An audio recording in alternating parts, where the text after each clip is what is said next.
할렐루야. 오늘도 말씀을 통해 주시는 그 하나님의 은혜와 역사가 우리 모두에게 함께 하시기를 주님의 이름으로 간절히 축원합니다. 오늘 주일 설교는 저에게 있어서 매우 특별하고 의미 있는 시간입니다. 왜냐하면 오늘은 제가 지금까지 계속 설교해 오던 이 사도행전을 마무리하는 날이기 때문에 그렇습니다. 2012년 1월 1일 제가 사도행전 강해 설교를 처음으로 시작을 했고 오늘이 320번째 설교입니다. 적은 세월도 아니고 작은 숫자도 아닌 것 같습니다. 제가 처음 사도행전 설교를 시작할 때만 해도 이렇게 오랫동안 많은 설교를 할 거라고는 생각을 못했습니다. 그런데 그냥 어찌어찌 하다 보니까 여기까지 오게 됐습니다. 누군가 저한테 목사님 재주가 뭡니까? 잘하는 특기가 뭡니까? 라고 물으면 사실은 당황스러울 것 같아요. 그래서 그런 질문도 받아봤지만 제가 잘하는 게 없어서 뭐라고 딱 내세울 게 없다 생각이 드니까 고민이 많습니다. 저 스스로 고민해 봤어요. 내가 잘하는 게 뭘까? 내 특기는 뭘까? 그리고 내린 결론은 뭐냐면 저는 성실한 것, 꾸준한 것, 그리고 포기하지 않는 것이 저 스스로 제가 생각하는 장점이라 이렇게 이야기할 수 있을 것 같습니다. 이 사도행전 강해 설교도 마찬가지로 이런 저의 습관을 바탕으로 해서 지금으로부터 11년 2개월 전에 미국에서 처음 개척 목회를 시작하면서 이 사도행전 강해 설교를 하게 되었고, 수원에서 7년 동안, 그리고 우리 교회에서 3년 동안 이렇게 사도행전 강해 설교를 하다가 오늘 사도행전 강해 설교 마지막 여러분들에게 말씀을 나누게 됩니다. 제가 지난 11년 2개월 동안 설교했던 모든 설교 제목들을 오늘 설교 준비하면서 쭉 한번 훑어봤습니다. 웬만한 내용들이 다 기억이 나더라고요. 2012년 2월 19일 설교 제목이 No Instant Faith, 인스턴트라고 하는 것. 여러분 인스턴트 식품 그러잖아요. 좋은 신앙이라는 게 뭐냐, 인스턴트 같은 신앙생활 하지 말자라고 하는 주제로 함께 말씀을 나눴고, 그리스도인이 되라 이런 주제는 2012년 7월 1일부터 9월 9일까지 같은 본문을 가지고 7번, 8번 나누어서 설교했던 그런 기억이 있습니다. 2013년 1월 6일에는 혈기를 죽여야 합니다 라는 제목으로 설교를 했고, 2013년 5월 26일은 제가 미국에서 모든 생활들을 다 마치고 한국에 돌아오면서 마지막 설교했던 그 수가 점점 늘어갔다, 초대교회 부흥의 이야기를 하면서 성도들에게 그런 이야기를 했던 기억이 있습니다. 내가 만약 우리 교회를 떠나고 나서 이 개척교회가 정말 부흥한다는 소식을 들으면 엄청 배가 아플 것 같다. 왜 내가 있을 땐 부흥을 안 하고 내가 떠나니까 부흥하냐. 그러나 그런 배 아픔은 내가 꼭 당하고 싶으니 제발 예수 중심으로 부흥하는 교회가 됐으면 좋겠다. 그렇게 축복하고 마지막 설교를 마무리하게 됐습니다. 2013년 7월 한국에 돌아와서 첫 번째 설교를 하게 되었는데, 그때도 마찬가지로 사도행전이었습니다. 복음 우리의 사명입니다 라고 하는 주제로 설교를 하게 되었고, 너희도 거룩하라 이런 주제를 가지고는 한 10번 정도 함께 시리즈로 설교했던 그런 기억이 있습니다. 은혜의 강물을 넘으십시오. 그리고 2020년 2월 23일에는 퍼즐이 풀리다 라고 하는 제목으로 설교하고 수원에서 사역을 마치고 부산으로 내려오게 됐습니다. 제가 이렇게 강해 설교를 계속 하다 보니까요, 강해 설교의 장점이라는 게 뭔지를 좀 알게 되겠더라고요. 주제 설교와 강해 설교, 주제 설교는 어떠한 특별한 주제를 정해서 설교자가 그 주제를 핵심적으로 막 파고드는 설교, 강해 설교라 함은 어느 한 책을 선정해서 그 책에 있는 내용을 앞에서부터 차근차근 이어가는 설교를 말합니다. 강해 설교의 장점이자 특징은 뭐냐면, 제가 하고 싶은 이야기를 어느 한 특정 설교의 그 주제에서 책에서 골라서 하는 것이 아니라 정해진 본문 안에서 설교를 하다 보니까 제가 하고 싶은 이야기보다는 하나님이 우리에게 주시는 말씀을 쏟아낼 수 있더라고요.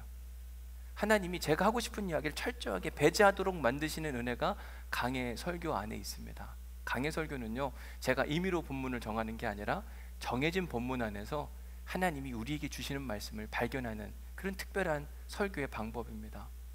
그런데 신기한 게 뭐냐면, 강해 설교를 준비하면 준비할수록 그 준비하는 과정 안에 그 본문에 담겨져 있는 하나님의 말씀이 막 보이기 시작하는 겁니다. 근데 그 말씀이 저와 우리 교인들에게 필요한 말씀들, 그런 게 보일 때마다요, 어느 때는 막 소름이 쫙 돋아요. 야, 정말 주님이 주시는 말씀이고 우리에게 정말 꼭 필요한 말씀이구나. 어떻게 이 말씀을 우리에게 오늘 주시는 걸까? 제가 이러한 경험들을 한 대표적인 예가 우리 교회에서 처음 설교할 때 소요가 그침에라고 하는 설교를 했을 때, 아마 다 기억을 하실 겁니다. 당시 우리 교회에 이 말씀은 정말 꼭 필요했거든요.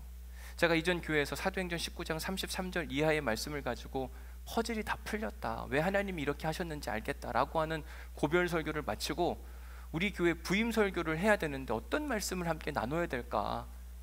사도행전을 설교해 왔으니 한번 사도행전 말씀을 딱 펼쳐서 보는데요, 사도행전 20장 1절 말씀이 기다리고 있는데 첫 구절을 읽으면서 깜짝 놀랐어요. 소요가 그침에. 당시 우리 교회는 청빙 과정을 거치면서 여러 가지 교회 안에 소용돌이가 많았고 그 소용돌이가 그쳐야만 하는데 하나님께서 저를 우리 교회 담임 목사로 파송하시면서 사도행전 20장 1절 말씀 제목 소요가 그침에 정확히 주신 거예요. 우리 그 말씀 영상을 잠깐 함께 보도록 하겠습니다. 저는 이 말씀을 읽으면서 너무 눈물을 많이 흘렸어요. 그리고 이 말씀을 여러분들과 꼭 나누고 싶었습니다. 제가 왜 이 말씀을 여러분들하고 나누고 싶었냐면 2020년 3월 1일 저는 오늘 우리 온누리교회에 되게 의미 있는 날이라고 생각이 듭니다. 소요가 그침에. 이건 우리 교회에게 주시는 메시지예요. 그래서 눈물이 났어요. 그동안 얼마나 힘들고 아팠을까. 저는 그 안에 있지는 않았지만 그런 마음이 제 안에 들어왔습니다. 제가 목회해야 될 성도들이기 때문에, 사랑하는 성도들이 그동안 얼마나 힘들고 아팠을까. 그런데 하나님 뭐라고 이야기하시냐면 소요가 그침에 이제 끝났어요. 다시 시작하는 겁니다. 하나님이 주시는 메시지예요. 제가 다른 설교 하고 싶었는데요, 오늘 본문 보면서 이거 하나님 주시는 마음이구나, 그 마음 때문에 제가 오늘 이 말씀을 들고 온 거예요. 소요가 그침에 더 이상 없을 거예요. 더 이상 그런 일들 때문에 우리가 아파하거나 속상할 일들이 절대로 없을 겁니다. 지금도 저는 이 영상을 가끔 보는데 어색하죠, 그죠? 아까 2부 예배 끝나고 났더니 어떤 분은 목사님 3년 전하고 지금 많이 고생이 많으셨군요, 이렇게 이야기하더라고요. 저도 잘 모르겠습니다. 전 지금이 훨씬 더 좋거든요. 그런데 3년 전이 훨씬 더 얼굴이 젊어 보인다, 이렇게 이야기를 하더라고요. 그런데 그 영상을 보면 볼수록 그때 생각이 많이 나요. 그리고 어떤 말씀을 전해야 될까 궁금한 마음 가운데 강해 설교 본문을 딱 폈는데요, 소요가 그침에 와, 하나님이 일하시겠구나. 좀 시간이 걸리기는 했으나 주님이 강해 설교 본문을 통해 주신 말씀이 너무너무 신기했어요. 저는 이 강해 설교를 포기할 수 없는 겁니다. 그래서 오늘 설교 준비를 하면서도 마음에 기대감이 생기는 거예요. 강해 설교 마지막 사도행전 320번째 설교에서 오늘 우리에게 어떤 말씀을 하나님이 허락해 주실까, 그 기대감을 가지고 성경책을 쫙 펼치고 오늘 본문 말씀을 읽는데 또 오늘 너무 좋았어요. 소름이 쫙 돋았습니다. 왜냐하면 우리에게 꼭 필요한 말씀이 들어있었기 때문에. 자, 오늘 본문 30절 말씀을 우리 함께 읽어보도록 하겠습니다. 같이 읽습니다. 시작. 바울이 온 이태를 자기 셋집에 머물면서 자기에게 오는 사람을 다 영접하고. 요즘 우리가 사는 시대, 그리스도인들이 전도하기가 참 어려운 시대라고 이야기를 하곤 합니다. 그도 그럴 것이, 예전에는 밖에 나가서 노방전도를 했을 때 사람들의 반응이 그렇게 차갑지 않았습니다. 복음을 이야기하면 그래도 복음에 대해 궁금해하는 사람들이 있었거든요. 그리고 어떤 성도들은 그 전도를 받고 나서 그래, 나도 한번 교회 한번 가볼까? 천국? 그래, 내 마음에도 그 천국에 대한 소망이 생겼으면 좋겠다라고 하는 성도들이 그래도 좀 비교적 있기는 했습니다. 그런데 요즘에는 전도지 한 장 잘못 나눠줬다가는 불편해하는 사람들이 너무너무 많습니다. 웬만한 전도 물품이 아니면 사람들은 쳐다도 안 봐요. 어떤 교회들은 노방전도 잘못했다가 역풍을 맞아가지고 그 교회 가지 마라, 너무 무례하다, 이런 이야기를 듣는 교회들도 가끔씩 등장하기도 합니다. 옛날에는 아파트 문이 다 열려 있었기 때문에 가까호 다 방문해서 두드리거나 초인종 누르거나 그러면서 복음도 전하고, 지금은 아파트 현관 입구마다 비밀번호가 다 지정되어 있잖아요. 좀 더 보안 시스템이 잘 되어 있는 곳은 2중, 3중으로 되어 있고 엘리베이터 타도 층수도 못 누르게 되어 있습니다. 야, 이런 시대에 어떻게 복음 전도가 가능한가? 복음 전도가 불가능한 시대에 우리는 어떻게 해야 되는 것인가? 하나님이 이런 한국적 상황을 다 이해해 주시고, 그래, 한국은 전도가 불가능한 그런 동네인 것 같으니까 지금부터는 전도할 생각하지 말고 너만 예수 잘 믿고 교회 잘 다니다 그냥 와도 된다, 내가 다 이해해 줄게.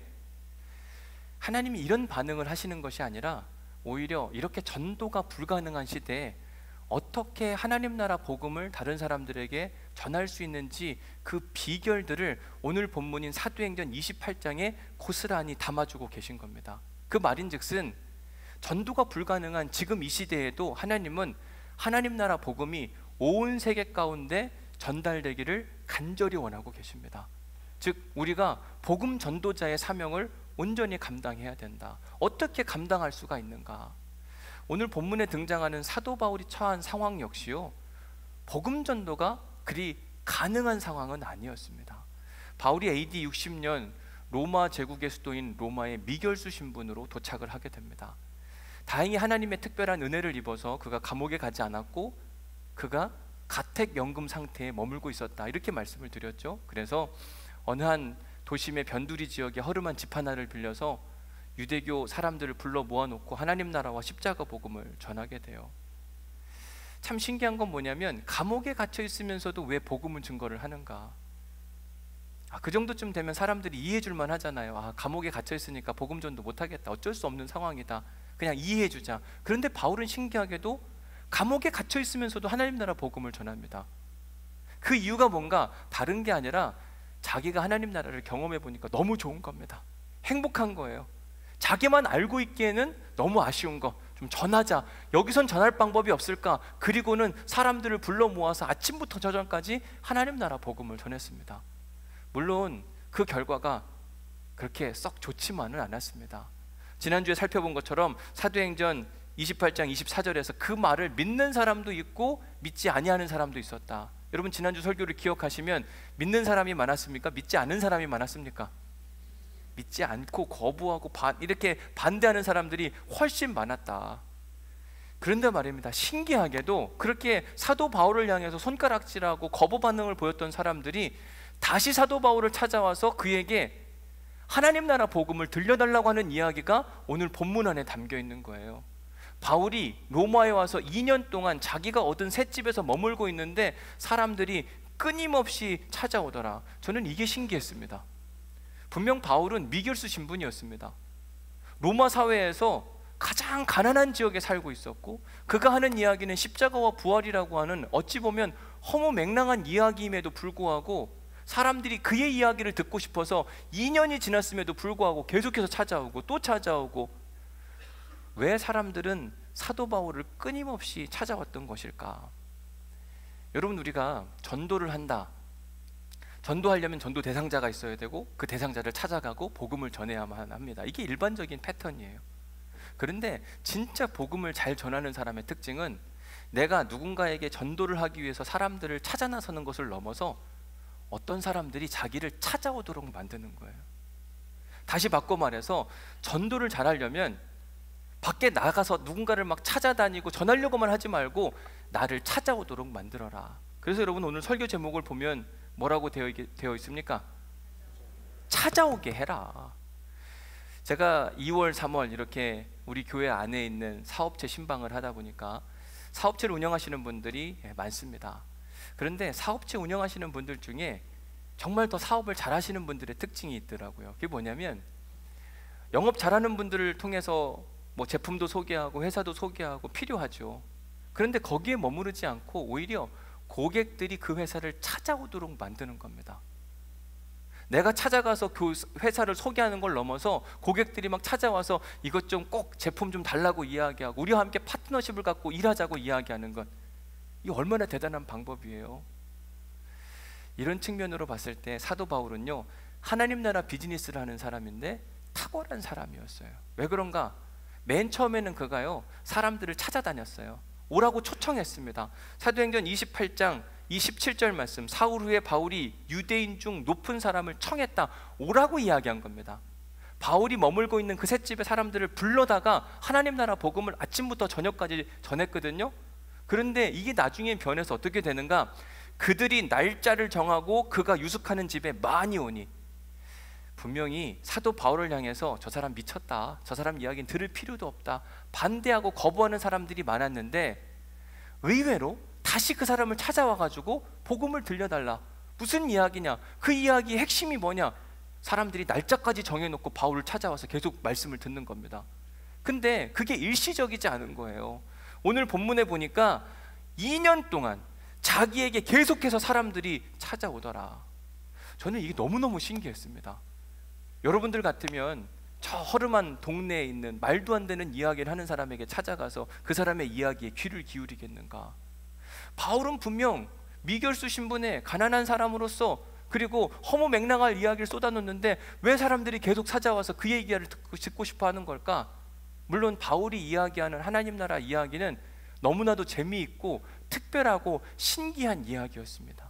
사람들의 마음을 쏙 빼놓기에 합당한 메시지, 그게 복음이요 하나님 나라 메시지예요.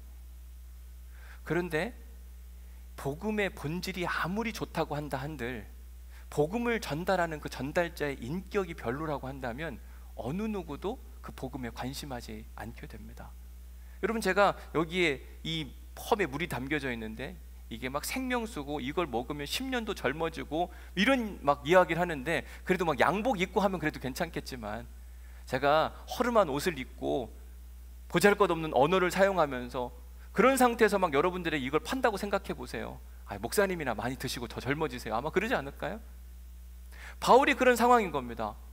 진짜 그의 이야기를 왜 사람들은 듣고 싶어 하는 걸까? 바울은 분명히 전도가 불가능한 시대 가운데 살고 있었는데 전도하는 사람이었고, 신기하게 그의 이야기를 들으려고 많은 사람들이 끊임없이 찾아오는 겁니다.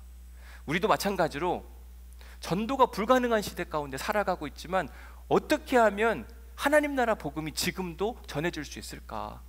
더 이상 사람들에게 찾아가서 복음을 들으라 안 듣잖아요. 그럼 지금 해야 할 일은 뭐냐면 사람이 나를 찾아오도록 만드는 겁니다. 그럼 어떻게 만드는 거냐? 오늘 본문인 사도행전 28장의 그 방법이 기가 막히게 소개되어 있습니다. 우선 가택연금을 당하고 있던 사도 바울은요, 하나님이 그에게 주신 사명, 땅끝까지 이르러 내 증인이 되라, 이런 사명을 받고 사도 바울이 생각했던 땅끝은 어디였냐면 로마였어요. 내가 로마에 가서 복음을 증거하면 그 복음은 모든 길이 다 통해져 있는 이 로마를 통하여서 온 세계 가운데 퍼져갈 것이고, 그러면 주님이 금방 오게 될 것이다. 이런 마음으로 바울이 로마에 딱 도착을 했는데, 바울이 자유롭게 복음 전도를 할 수 있으면 얼마나 좋아요? 그런데 가택연금, 하나님의 특혜를 입기는 했지만 그래도 감옥 안에 갇혀 있는 거하고 별반 다를 게 없는 겁니다. 밖에 나가지를 못하는 거예요. 야, 이렇게 어떻게 하면 복음을 전할 수 있지? 방법이 없네? 바울은 그 순간에 포기하는 사람이 아니었어요. 그에게 주신 사명을 붙들고 그 사명이 이루어질 때까지 끝까지 복음 전도에 올인하는 모습을 보게 됩니다. 내가 못 나가면 사람을 초청하면 되지. 사람을 초청했어요. 그 이야기를 듣고 소문이 나기 시작했고, 바울의 이야기에 대해 궁금해하는 사람들이 막 점점 늘어나고 더 늘어나고, 바울은요, 자기를 향해 손가락질하고 비난하고 저주하는 사람들이 있음에도 불구하고 초지일관, 그의 마음은 흔들리지 않았고 하나님 나라 선교 계획을 온전히 완수하기 위해 2년 동안 그 자리에 머물면서 하나님 나라 복음을 전했던 겁니다. 바울이 사람들을 자기가 찾아오도록 만든 첫 번째 비결은 뭐냐면 초지일관적인 삶이에요. 그는 맨 처음에 로마에 올 때 뜻을 세웠어요. 나는 하나님 나라 복음을 전하는 사람. 로마에 내가 왜 와야지? 복음 때문에. 근데 상황과 환경이 여의치 않았습니다. 그렇다고 그는 주저앉는 사람이 아니라 그가 세운 그 뜻을 우직하니 계속 끝까지 밀고 가는 겁니다. 처음에도 아침부터 저녁까지 사람들에게 복음을 증거했는데 2년이 지난 그때까지도 사람들이 찾아오면 환영하고 그들에게 아침부터 저녁까지 복음을 증거하는 사람. 사람들이 보니까요, 신기하거든요. 저 사람이 가진 게 진짜가 아니고는 그 2년의 시간 동안 웬만하면 포기할 텐데 포기하지 않고 자기의 모든 에너지를 쏟는 모습을 보니까 저 사람의 이야기에 매력이 빠지는 겁니다. 뭐가 있나 보다, 한번 우리도 함께 이야기를 나누면 참 좋겠다. 그 일로 인해서 2년 동안 끊임없이 바울의 이야기에 관심하고 귀를 기울였던 겁니다. 제가 보니까요, 매력적인 사람, 누군가가 그 사람을 찾아가서 그 사람의 이야기에 귀를 기울이고 싶다, 그런 사람들의 특징 중에 하나가 뭐냐면 초지일관적인 삶을 사는 거예요. 처음과 끝이 계속해서 꾸준히 이어가는 것. 그런데 반대로 어떤 사람은 함께하고 싶지 않은 사람이 있습니다. 괜찮은 것 같다가도 막 떠나고 싶은 사람. 그런 사람들의 특징은 뭐냐면 삶이 변덕스러워요. 아침과 저녁이 막 다른 겁니다. 그 대표적인 사람이 지난주 큐티 본문에 등장한 사무엘 상에 등장하는 사울 왕이라는 사람이에요. 자, 사무엘상 11장 13절 말씀을 우리 함께 읽어보겠습니다. 같이 읽습니다. 시작. 사울이 이르되 이 날에는 사람을 죽이지 못하리니 여호와께서 오늘 이스라엘 중에 구원을 베푸셨음이니라. 자, 사울이라는 사람이 이스라엘의 초대 왕으로 등극을 하게 됩니다.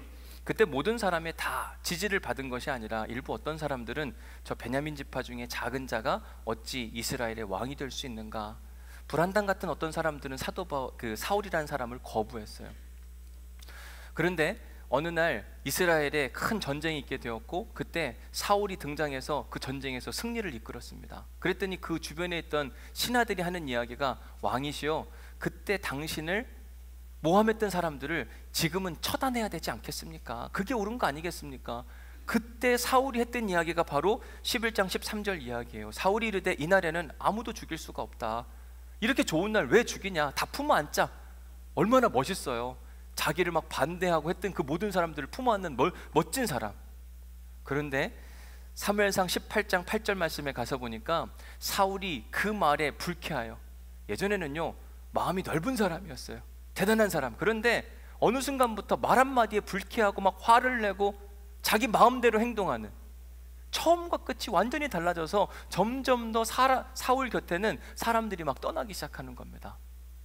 그런데 이와는 반대로 다윗이라고 하는 사람은 사랑받고 또 사랑받는 이야기가 사무엘상 18장에 등장해요. 먼저는 그의 친한 친구였던 요나단이 다윗을 사랑합니다. 그것도 어떻게 사랑하냐면 자기의 생명같이 사랑해요. 요나단이 다윗을 사랑할 때요, 잠깐만 사랑한 게 아니라 계속 사랑합니다. 돌아오는 주 새벽 설교 여러분 잘 들어보세요.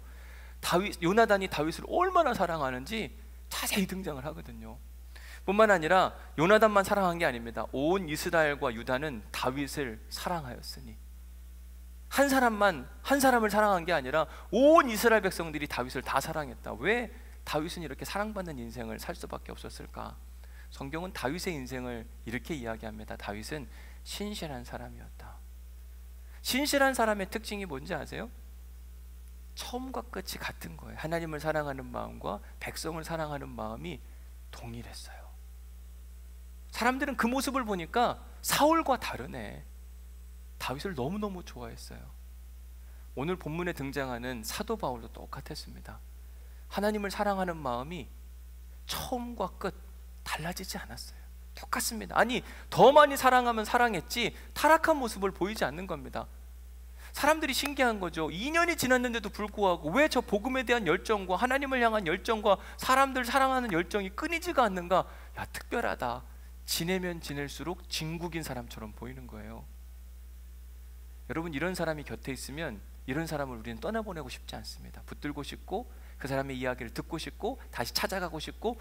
그래서 바울이 로마 도심 변두리의 작은 헛간집에서 미결수 신분에 머무르게 있음에도 불구하고 2년 동안이나 사람들은 끊임없이 찾아가고 또 찾아가고 또 찾아가고. 바울을 사람들이 끊임없이 찾아왔던 두 번째 이유, 저는 그것을 수용성이라 여러분들에게 이렇게 소개해 드리고 싶어요. 여러분 30절 말씀을 다시 한번 읽어보도록 하겠습니다. 30절 말씀 시작. 바울이 온 이태를 자기 셋집에 머물면서 자기에게 오는 사람을 다 영접하고. 자기에게 오는 사람을 어떻게 했다고요? 다 영접했다. 자, 여러분, 우리는 사람이 싫고 좋음이 딱 명확합니다. 어떤 사람은 좋고 어떤 사람은 싫고, 좋은 사람을 만나면 얼굴이 활짝 펴지고 싫은 사람을 만나면 얼굴이 찌그러지고. 그렇죠? 여러분들 지금 얼굴 상태가 어떤지 아세요? 제가 우리 교회 맨 처음에 왔을 때 많은 분들을 만나지 못했지만 제가 누군지 모르잖아요. 그러니까 의심의 눈초리, 어떻게 설교 하나 한번 보자, 틀리나 보자, 잘못된 설교 하나 보자, 그런 게 분명히 있거든요. 근데 지금은 마음이 다 열리신 것 같아요. 이렇게 지금 쳐다보고 계세요. 사람이 마음이 열리면은요 다 좋은 거예요. 근데 그 마음이 열린다라고 할 때, 사람이 좋고 싫음을 구분할 때 그 기준이 뭐냐 생각해 보면 난 겁니다. 내게 유익이 되는 사람은 좋은 사람인 거예요. 그러나 나를 불편하게 하고 귀찮게 하고 내게 뭔가 도움만 받기를 원하는 사람은 싫은 겁니다. 멀리하고 싶은 사람. 우리는 그렇게 사람을 구분하는데, 오늘 본문에 등장하는 사도 바울은요, 그의 수용성, 사람들을 다 품어안는 수용성이 얼마나 대단했는가. 30절 말씀에 그를 찾아오는 사람들마다 다 환영하고 영접하는 겁니다. 남녀노소 지위고하를 막론하고, 어느 떤 사람은 한밤중에 찾아와도, 술이 취해 찾아와도, 유다인이 찾아오든 이방인이 찾아오든, 창녀든 죄인이든 살인자든 모두를 다 웰컴하는 겁니다. 바울은 사람을 가리지 않았어요. 오히려 자기를 찾아오는 사람들을 진심을 다해 환영했고, 그들에게 하나님 나라 복음이 들어가기까지 아침부터 저녁까지 수고하고 애를 쓰는 사람, 그 사람에게 사람들은 매력을 느끼는 겁니다. 아니 보니까 다른 사람들은 다 좋은 사람들만 좋아하고 싫어하는 사람들은 완전히 배제하는데 어찌 이 사람은 누구든지 다 환영한단 말인가. 구약 성경에 보니까요, 이런 비슷한 인생을 산 한 사람이 또 등장하는데, 그게 누구냐면 모든 사람들에게 사랑받았던 다윗이에요. 다윗이 사무엘상 22장에 보면 사울 왕에게 쫓김을 받아서 아둘람이라고 하는 동굴에 가게 됩니다. 그때 아둘람으로 도망을 가자 그의 부모와 형제들도 다 함께 도망옵니다. 왜? 다윗의 가족이라는 이유 때문에 사울 왕이 죽일 수도 있었거든요. 그래서 아둘람 동굴에 그 다윗과 그의 형제들이 다 모였어요. 그런데 그 소식을 듣고 사람들이 하나둘씩 몰려들기 시작하는데, 어떤 사람들이 찾아오는가? 환난당한 자, 빚을 진 자, 마음에 원통한 자. 여러분, 이런 사람들이 한꺼번에 모여 있잖아요. 그러면 그 공동체는요 하나가 될 수가 없어요. 환난당한 사람, 빚진 사람, 마음에 원통한 사람들은 마음에 상처가 있기 때문에 누가 말 한마디 잘못하면 막 폭발을 하는 겁니다. 신기하게 다윗은요 이 모든 사람들을 다 끌어안는 거예요. 신기한 거죠. 그렇게 된 사람들이 무려 400명이나 있었다고 이야기합니다. 얼마나 대단해요. 내가 좋아하는 사람들만 끌어안는 것이 아니라 마음에 환난을 당하고 빚을 졌고 그리고 원통함이 가득한 모든 사람들을 다 끌어안는 엄청난 수용성을 가진 사람. 2009년 4월 5일 제가 미국에서 개척 목회를 막 시작해서 교인들이 이제 하나둘씩 느는데, 어느 날은 예배 드리는데 홈리스 한 분이 찾아왔어요. 이 옆에 이렇게 연문이 있었거든요. 거기 문을 탁 열고 들어오더니 Give me $1 이렇게 하더라고요. 일불이 뭐 그렇게 큰 돈은 아니니까 그 자리에서 꺼내주고 돌려보낼 수 있었으나, 저희 교회는 그때 가민 와서 들어오시라 이야기하고 우리 예배 함께 드리고 다 끝나고 음식 드시고 가시면 좋겠다. 근데 그때 그 홈리스가 한 이야기가 있습니다. 자기한테 일부를 조차 주지 않는 교회들도 참 많았고, 함께 예배하자고 하는 교회는 단 한 곳도 없었는데 여기가 처음이었다. 그 사랑 하나면 충분하다. 그리고 돌아갔거든요. 여러분, 홈리스와도 함께 예배하는 교회, 사람들은요 그 교회에 도대체 무슨 일이 있길래 저 교회는 홈리스도 받아들이는가. 그 교회 찾아와서 말씀을 듣고 싶어하고 하나님의 은혜를 누리는 겁니다. 여러분, 교회 안에 막 장벽이 있다. 우리 교회는 요 정도 신분을 가지고 있고 요 정도의 집, 요 정도의 차는 타야 되고, 그리고 이 정도 드레스 코드를 입고 와야 교회 입장이 가능하다. 이건 하나님이 세우시는 교회가 아니라 사람이 기준되는 그런 교회인 겁니다. 하나님은 모두를 다 환영하시는 분이세요. 하나님의 사람이었던 사도 바울도 보면 모두를 다 환영하는 겁니다. 남녀노소 지위고하를 막론하고 다 웰컴하고, 그들에게 하나님 나라 복음이 얼마나 가치 있는지를 소개하면서 그들의 구원을 위해 최선을 다해 기도하고 최선을 다해 힘을 썼던 사람이 사도 바울인 겁니다.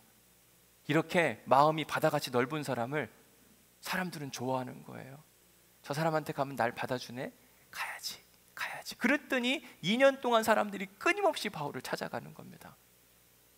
마지막 세 번째, 바울이 같은 연금 중에도 불구하고 사도 바울을 끊임없이 찾아갔던 이유는 뭐냐면 자신감인 겁니다. 우리가 전도를 할 때 누군가에게 복음을 전하면서 교회를 소개하면서 쭈뼛쭈뼛 할 수 있습니다. 아, 뭐 나 교회 다니는데 우리 교회도 한번 와봐. 괜찮을걸? 시간 되면 와. 이 정도도 사실 뭐 귀한 거기는 하지만 어떤 분은 복음을 전함에 있어서 사생결단, 당신 예수 꼭 믿으셔야 된다. 왜 믿어야 되나? 자세히 설명해주고, 대신 예수 믿으려면 우리 교회 와라. 우리 교회 진짜 좋다. 뭐가 좋으냐? 우리 교회는 들어올 때 입구에서도 이 환영하는 팀들이 얼마나 환하게 웃는지 모르고, 오늘 성가대 보니까 성가대 앞에 찬양할 때 또 성가 찬송가 몇 부로 하시는 것 같더라고요. 그죠? 예배에 대해서 막 신경 쓰는 그런 모습도 보이고, 우리 장로님들 12분 계신데 인격이 막 최고고, 예배 와서 안 변하는 사람도 없고, 내가 우리 교회 보증하니까, 내 이름과 목숨을 걸고 내 보증하니까 우리 교회 무조건 와야 돼. 안 오면 후회한다. 여러분, 전도하는 데에도 온도의 차이가 있어요. 목숨을 걸고 하는 전도와 미적지근한 전도. 근데 그 차이가 뭔가 생각해 보면, 직접 내가 경험해 봤느냐 아니면 들어서 아느냐. 바울은요, 하나님 나라에 대한 이야기를 들어서 안 사람이 아니에요. 자기가 직접 몸소 체험한 겁니다. 너무 좋아요. 이걸 누가 알았으면 좋겠는 겁니다. 그래서 복음을 전하는데 거침없이 담대하게, 오늘 본문 31절에 이렇게 이야기합니다. 바울이 이 모든 것을 담대하게 거침없이 자신감 있게 가르치더라. 여러분, 그런데도 불구하고 사람들이 계속 들으러 온다. 그 말인즉슨 그 사람의 인생이 거침없고 담대한 겁니다. 여러분, 말은 그렇게 하는데도 불구하고 인생이 뭔가 꿀리는 게 있으면 이렇게 말을 해도 사람들이 안 들어요. 한두 번 오다가 끝납니다. 그런데 계속 이렇게 거침없이 말하는데도 불구하고 사람들이 계속 찾아와서 듣고 싶다고 이야기하는 건 그의 삶 가운데 엄청난 하나님 나라가 임하는 것을 다른 사람들이 본 겁니다. 놀라운 은혜와 역사인 거죠. 여러분, 우리가 계속 전도하는데 어떤 사람은 자꾸 피하잖아요. 저 사람 만나면 또 교회 나오라는 이야기. 바울은 그런 사람이 아니라니까요. 거침없이 말하는데도 불구하고 그의 삶과 그의 인격에는 매력이 있었어요. 또 듣고 싶은. 바울의 이야기는 사람들을 매우 불편하게 만들었습니다. 십자가 이야기하죠. 죽어야 된다 이야기하죠. 섬겨야 된다 이야기하죠. 희생과 헌신과 봉사를 이야기하는데 누가 좋아하겠어요? 놀라운 사실은 그럼에도 불구하고 사람들은 끊임없이 바울을 찾아와서 2년 동안이나 그가 셋집에 머물고 있는데 바울의 이야기를 듣고 또 들으려고 애를 쓰는 모습을 보게 됩니다. 여러분, 오늘 설교 제목 다시 한번 눈여겨보십시오. 뭐라고 되어 있어요? 찾아오게 하라. 여러분, 찾아오게 해야만 합니다. 지금 전도가 안 되는 시대예요. 찾아가서는 복음 전도가 불가능합니다. 오히려 피하고 도망가고 안 듣고 싶어하고. 이 시대에 우리가 전도할 수 있는 방법은 뭐냐면 찾아오게 해라. 찾아오려면 내게 영적인 매력이 있어야 되는데, 첫 번째 어떤 매력이 필요한가? 초질관적인 삶. 초질관의 반대는 변덕스러움이라고 이야기했잖아요. 사람이 이랬다가 저랬다가 기분에 따라서 유익에 따라서. 누가 그런 사람을 좋아하겠냐고요. 아무리 우리가 기독교인이고 교회를 소개하고 하나님 나라를 이야기하는데 우리의 삶 가운데 변덕스러운 삶이 일관한다고 한다면 우리의 메시지는 힘도 없을 겁니다. 너나 잘하세요. 나는 당신 같은 예수 안 믿고 싶어요. 이게 결론이 되거든요. 두 번째, 우리에게 필요한 삶의 매력, 뭐가 필요해요? 수용성. 모든 사람들을 다 품어 안을 수 있는. 바울은 자기를 찾아오는 사람이면 누구든지, 어떤 사람은 찾아와도 난 보기 싫으니까, 미안하다고 말하면 왜 그 미안하다는 말 얘기하냐고, 이런 게 아니라 바울은요, 누구든지 자기를 찾아오면 다 받아주는 겁니다. 엄청난 바다 같은 수용성을 가진 사람이었어요. 마지막 세 번째, 뭐가 필요해요? 자신감. 이건요, 내가 경험해 봐야만 아는 거예요. 난 하나님 나라가 너무 좋기 때문에 내 삶이 자체가 기쁨이고 즐거움이에요. 이 기쁨과 즐거움 가운데 소개하는데 어떤 사람들이 매력을 느끼고 찾아오게 돼요. 예수 믿으면서도 얼굴이 막 계속 우울해 있고, 누가 거기 가고 싶겠냐고요. 바울은 감옥 안에 갇혀 있지만 빌립보서에서 이야기합니다. 내가 기뻐하고 또 기뻐하노니. 신기한 건 왜 감옥에 갇혀 있는데 기뻐하냐? 예수 그리스도, 하나님 나라, 이건 아무런 문제가 되지 않는다. 그러면서 자기 안에 어떠한 환경에 있든지 기쁨과 감사가 차고 넘치는 것을 보여줬어요. 그 보여준 것 안에 하나님의 메시지가 탁 가니까요, 그의 말에는 힘과 능력이 있어서 거침없이 담대하게 복음을 증거할 때 아멘 아멘 하고 돌아오는 사람들이 많았던 겁니다. 사랑하는 성도 여러분, 우리가 하나님 나라를 이미 경험하고 아는 사람들이라고 한다면 우리는 복음을 전해야만 합니다. 천국 소망을 갖고 있으면서도 전하지 않는다면 아무런 의미가 없는 거예요. 그런데 그 복음을 전할 때 다른 사람들이 막 도망가고 싶다, 저 사람 만나면 맨날 교회 얘기하는데, 여러분 다른 사람을 괴롭히지 마세요, 제발. 오히려 우리의 이야기를 듣고 싶도록 우리를 찾아오도록 만드시기를 간절히 축복합니다.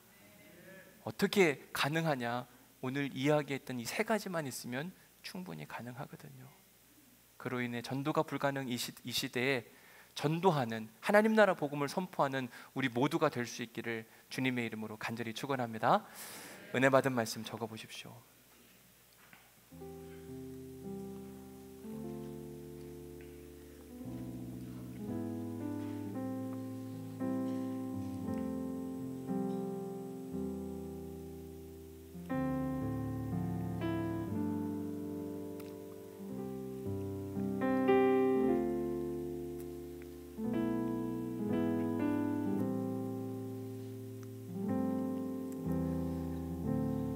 사람들을 찾아오도록 했던 바울의 매력 세 가지 여러분들에게 소개해 드린 거 기억나시죠? 첫 번째는 뭐가 필요하다고요? 초지일관적인 삶, 처음과 끝이 어떤 뜻을 정하고 꾸준히 밀고 나가는, 변덕스럽게 막 감정적 요동, 내 이익에 따라 왔다 갔다 하는 사람이 아니라 꾸준히 밀고 나가는 힘. 두 번째는 뭐요? 수용성, 사람들을 받아들이는데 바울처럼 모든 사람을 다 받아들일 수 있는 넓은 마음. 이게 어렵습니다. 근데 이게 필요해요. 지난 금요일에 유기성 목사님 오셔서 말씀 전했잖아요. 많은 분들이 오셨더라고요. 왜 많은 분들이 오나 생각해보면 그의 메시지를 듣고 싶어 하는 거예요. 저도 마찬가지로 그분의 메시지가 듣고 싶으니까 우리 교회 초청을 했는데, 제가 어느 날은 유 목사님한테 궁금해서 물은 적이 있어요. 목사님, 하나 질문이 있습니다.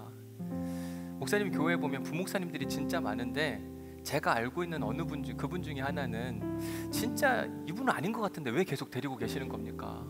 있거든요.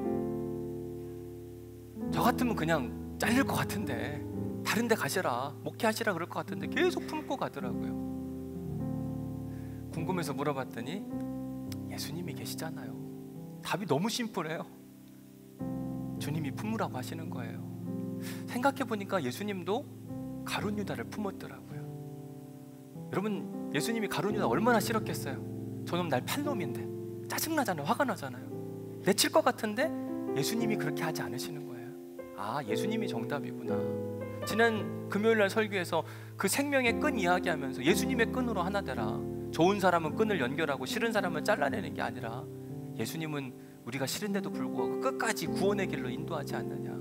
여러분, 우리에게 그 수용성이 필요하거든요. 좋은 사람만 품어 안는 게 아니라 모두를 품어 안을 수 있는 넓은 마음. 마지막 세 번째, 자신감. 여러분, 자신감을 갖고 이야기하면은요, 그 안에 사랑이 차고 넘치면은요, 싫은 소리도 듣더라고요. 제가 결혼하는 커플들을 항상 2번에서 많게는 3번, 4번도 만나서 함께 교제를 나눕니다. 그럴 때 어느 때는 아유, 너네 둘은 결혼 안 하는 게 좋겠다. 이미 결혼 날짜 잡고 예식장까지 잡았는데도 어느 때는 제가 그렇게 이야기하거든요. 결혼한 커플이 있는데요, 제가 중간에 역할을 해서 어쨌든 잘 돼서 결혼을 했는데, 이 남편이 자꾸 술을 마시고 음주운전도 하고 취소도 됐대요. 저는 이런 거 못 보거든요. 그래서 제가 그 남자한테 전화해가지고 네 이혼 도장 다 찍어갖고 갖고 내려오라 그랬거든요. 이러면 전화 안 받고 막 도망갈 것 같잖아요. 지난주에도 찾아왔어요. 왜? 자기를 사랑하고 아끼는 마음이고 그 말에 힘과 능력이 있으면 다시 찾아오게 되더라고요. 이 정도쯤 거침없이 말하면 도망갈 것 같은데 안 도망가요, 여러분. 우리 안에 하나님 나라에 대한 자신감이 있고 누군가를 정말 사랑하는 마음으로 온 힘을 다해서 쏟아주면은요, 그 사랑의 마음이 고스란히 전달이 돼요. 거침없는 것이 문제가 될 때가 뭐냐면, 나는 그렇게 살지도 않는데, 내 말과 능력이, 내 삶에 힘과 능력이 없는데 막 거침없이 말하니까 도망가는 거예요. 너나 잘하시라고 왜 나한테 교회 다니라고 강요하냐. 그게 아니라 우리 안에 복음이 살아있어야만 합니다. 복음이 우리를 자신 있고 거침없게 나아가기 시작하면 하나님이 일하시더라고요. 세 번째 질문 보겠습니다. 내 주변 사람들이 나에게 정말 복음을 듣고 싶어 할까? 어떻습니까? 여러분들이 믿는 하나님, 나도 좀 가르쳐달라. 여러분, 이게 정상이에요. 이렇게 해야만 하는 겁니다. 되어야만 하는 겁니다. 특히 지금 우리가 사는 이 시대에는 우리가 찾아가서 예수 믿으라, 뭘 해야 된다, 이렇게 해서 될 문제가 아니라 당신 정말 그 믿음 나도 좀 갖고 싶은데 어떻게 하면 되냐. 바울은 미결수 신분의 가난한 사람으로 가택연금 되어 있는데 그를 찾아가서 사람들이 듣고 싶다, 또 듣고 싶다, 2년씩이나, 아니 그가 죽는 그날까지 사람들은 끊임없이 찾아갔거든요. 최근에 미국에서 큰 부흥이 일어났다고 제가 한 2주 전에 여러분들에게 말씀드린 적이 있어요. 제가 살던 동네입니다. 켄터키라고 하는 동네이고 에즈베리 대학교라고 하는 곳에서 큰 부흥 운동이 일어나서 여러분 사진에 보시는 바와 같이 예배당에 사람들이 한가득이에요. 거기 들어가지 못해서 밖에 사람들이 잔디밭에서 무릎 꿇고 기도하고 있는 겁니다. 여러분, 저 켄터키 윌모어라고, 제가 살던 그 동네가 얼마나 작은 시골 동네인지 몰라요. 제가 LA에서 살다가 저기로 이사를 갔는데요, 너무 깜짝 놀랐어요. LA는 엄청 큰 도시고 저긴 너무 작은 도시. 할 게 없어요. 공부밖에는. 계속 공부만 했어요. 밖에는 말만 뛰어다닙니다. 이게 전부예요. 그런데 지금 저곳에 수없이 많은 사람들이 몰려들고 있습니다. 그 이유가 뭔지 아세요? 성령님이 일하시고 역사하시는 거예요. 성령님이 일하시니까 저 작은 동네에 사람들이 막 몰려들어가지고 24시간 예배하고, 우리 찬양팀도 써달라고 이야기 안 써줘요. 자기들끼리 막 하는 거예요. 왜? 사람들은요, 저 분위기를 타가지고 자기 찬양팀을 막 자랑하고 싶어서 교회들마다 유명한 찬양팀들이 우리가 저기 세션을 좀 하도록 만들어달라고 이야기하는데, 우린 성령님이 중요하다. 여러분, 성령님이 함께 하시면 매력적인 사람이 되거든요. 바울도 다른 게 한 게 없이나 바울의 인생 가운데 끊임없이 초질관적 삶을 살 수 있었던 것은 바울에게 성령님이 함께 하시기 때문에 그런 겁니다. 바울의 삶 가운데 모든 사람들을 다 품어 안을 수 있었던 것은 성령님이 그의 마음을 붙들어 주시고 마음을 확 열어 제끼시니까 사랑할 수 없는 사람들도 다 불러 모으시고 함께 앉는 거예요. 바울에게 자신감이 있을 수 있었던 것, 여러분, 바울은요 말을 못하는 사람입니다. 고린도 후서에 보면 사람들이 바울을 이렇게 공격했어요. 너는 편지를 쓸 때는 힘 있는 것 같으나 얼굴을 마주하면 말 못하는 인간이라. 바울 그런 사람 아니에요. 성령님이 그와 함께 하시니까 거침없이 담대하게 말할 수 있었던 겁니다. 사랑하는 성도 여러분, 우리가 영적인 매력을 갖기 위해서 노력하라는 이야기가 아니라 성령님께 붙들림 받은 사람 될 수 있기를 간절히 소망합니다. 그럼 이렇게 되어지는 역사가 찾아오거든요. 오늘 함께 설교를 마무리하면서 이 찬양하기를 소망합니다. 성령이 오셨네, 성령이 오셨네, 오 성령님 나를 붙들어 주옵소서. 성령님이 우리를 붙들어 주시면 변덕스러운 마음도 초질관적이고 자신감도 생기고 모두를 다 품어 안을 수 있거든요. 그 성령님을 우리 사모하는 마음으로 이 찬양을 하겠습니다. 허무한 시절 지날 때, 무한 시절 지날 때, 깊은 한숨 내쉴 때, 그런 풍경 보시며 단식하는 분인데, 그와 같이 너희를 버려두지 않으니 내가 너희와 영원히 함께. 2절 합시다. 억눌린 자 갇힌 자, 자유함이 없는 자, 억눌린 자 갇힌 자, 자유함이 없는 자, 피난처가 되시는 성령님 계시네. 주의 영이 계신 곳에 참 자유가 있다네. 진리의 영이신 성령이 오셨네. 성령이 오셨네. 성령이 오셨네. 내 주의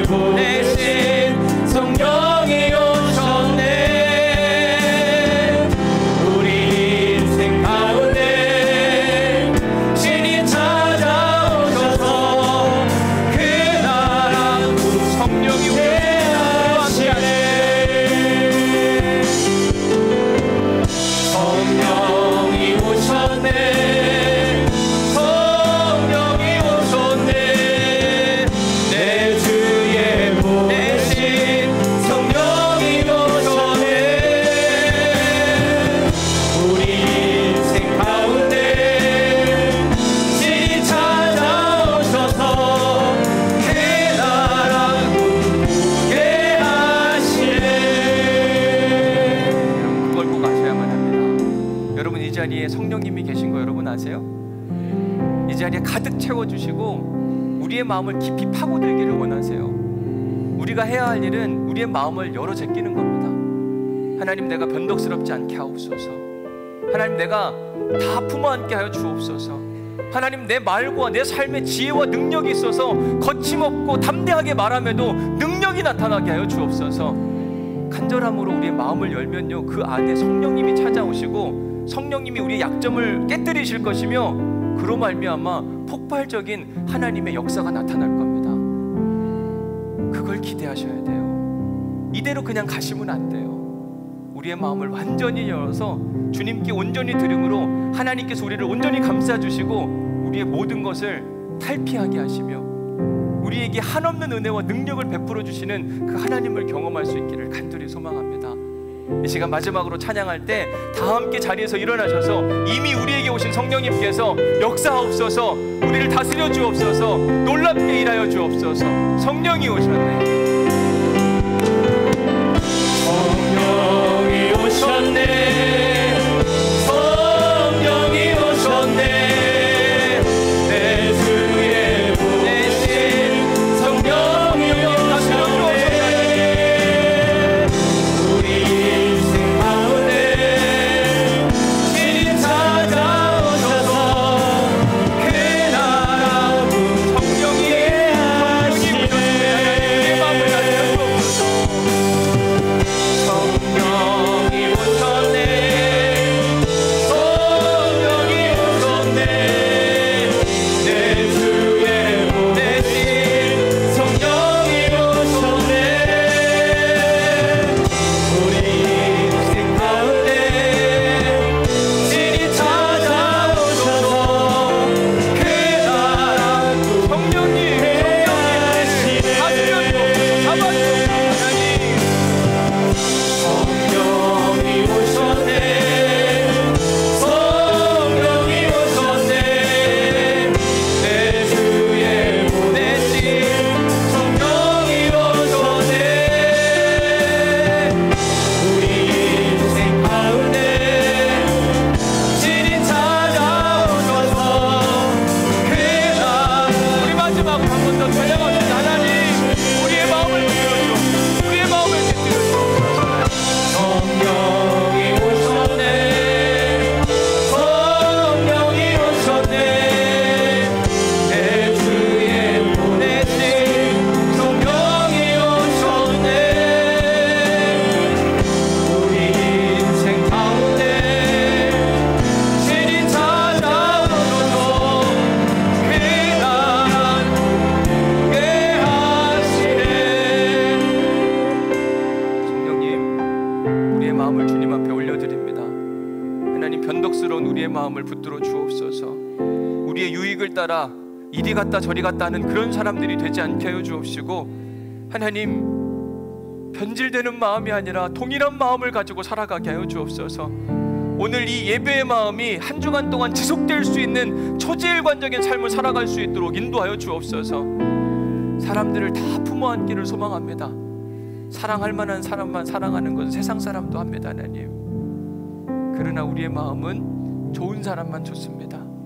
성령님, 사랑할 수 없는 사람도 사랑케 하옵소서.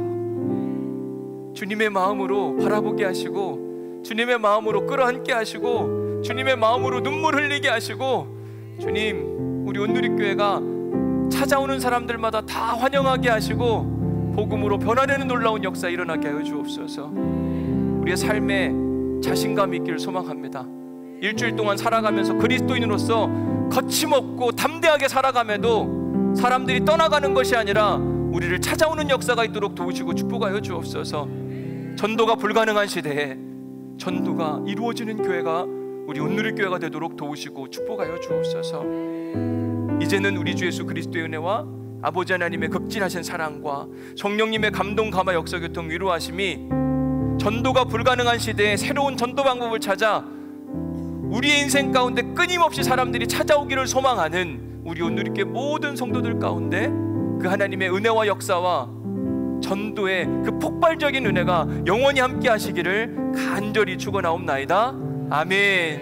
하나님, 우리를 사용하여 주옵소서.